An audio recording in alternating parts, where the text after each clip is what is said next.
인천공항 세관 물류창고입니다. 해외 직구 물품들이 모인 곳인데 올 들어 물량이 다소 줄었습니다. 올해 인천공항 세관으로 반입된 특수화물은 5월 기준 약 4,700만 건으로 전년 동기 대비 약 3% 정도 감소한 양입니다.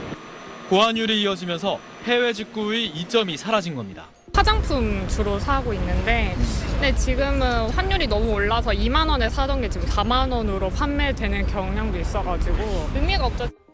오늘 원달러 환율은 어제보다 2.7원 오른 1,541.8원으로 주간 거래를 마쳤습니다.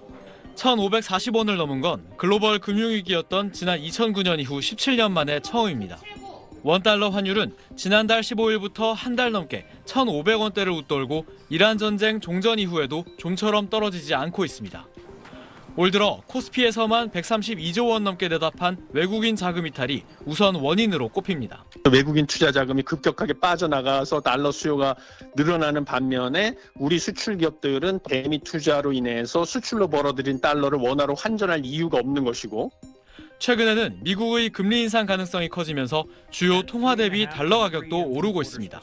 연준이 당장 9월에도 금리를 올릴 수 있다는 쪽까지 프라이싱을 해놨단 말이에요. 그러니까 이제 그게 글로벌 강달러를 유도하고 있고, 한국은행이 기준금리 인상을 예고했지만 미국의 인상기조 전환으로 환율에 미칠 효과는 제한적일 수밖에 없어 자칫 1,500원대 고환율이 뉴 노멀이 될 거란 우려가 나옵니다. SBS 이태권입니다.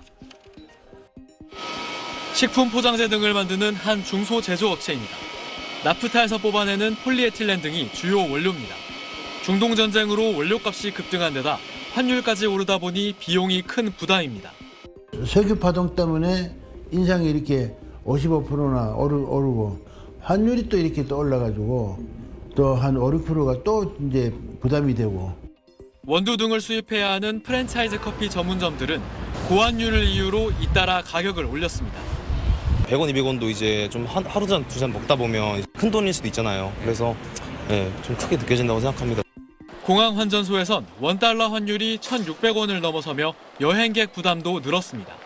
고환율은 수입품 가격을 끌어올려 결국 소비자 부담으로 이어집니다. 환율이 10% 오르면 소비자 물가 상승률이 약 0.3에서 0.5%포인트 높아진다는 연구 결과도 있습니다. 원달러 환율의 고공행진은 미국 기준금리 인상 가능성이 부각되면서 달러가 강세를 보이고 있는 데다 증시에서 외국인 투자자들이 국내 주식을 최근 한 달간 69조 원어치나 순매도하면서 달러 환전 수요가 크게 늘었기 때문입니다. 금융당국은 최근에는 환율 오름세에 베팅하는 투기 세력과 해외에서 번 달러를 환전하지 않는 수출 기업들에도 주목하고 있습니다. 달러를 공급해야 될 수출 기업 같은 경우는 대미 투자를 이행해야 돼가지고 달러를 원화로 환전할 필요가 없기 때문에 수급 불균형으로 더 급등하고 있는 거죠. 외환 당국이 개입하며 당장의 급한 불은 껐지만 환율 상승을 부른 외부 요인들이 여전히 강해 단기간 내 방향성을 바꾸기는 어려운 답답한 상황입니다. SBS 이태원입니다. 1,510원 선을 넘어서며 출발한 원달러 환율은 지난주 금요일보다 7원 가까이 오른 1,515.7원으로 주간 거래를 마감했습니다. 지난 23일 이후 5거래일 만에 다시 1,510원대로 올라섰습니다.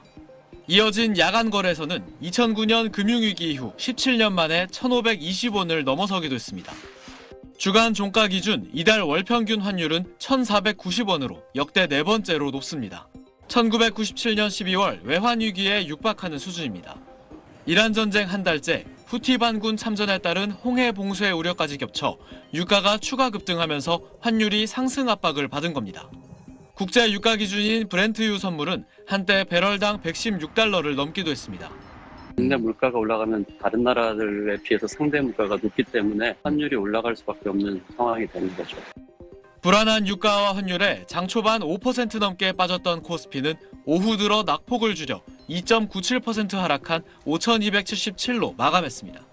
외국인이 2조 원 넘게 순매도하며 지수 하락을 주도했습니다.